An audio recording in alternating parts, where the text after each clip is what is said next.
لا أقسم بيوم القيامة ولا أقسم بالنفس اللوامة أيحسب الإنسان أن لن نجمع عظامه بلى قادرين على أن نسوي بنانه بل يريد الإنسان ليفجر أمامه يسأل أيان يوم القيامة فإذا برق البصر وخسف القمر وجمع الشمس والقمر يقول الإنسان يومئذ أين المفر كلا لا وزر إلى ربك يومئذ المستقر ينبأ الإنسان يومئذ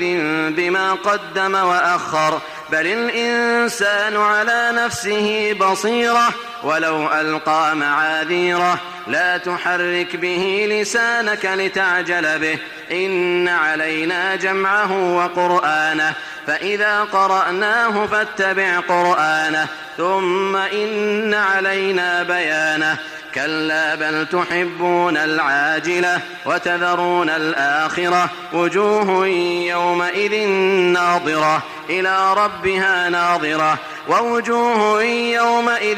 باسرة تظن أن يفعل بها فاقرة كلا إذا بلغت التراقي وقيل من راق وظن أنه الفراق والتفت الساق بالساق إلى ربك يومئذ المساق فلا صدق ولا صلى ولكن كذب وتولى ثم ذهب إلى أهله يتمطى أولى لك فأولى ثم أولى لك فأولى أيحسب الإنسان أن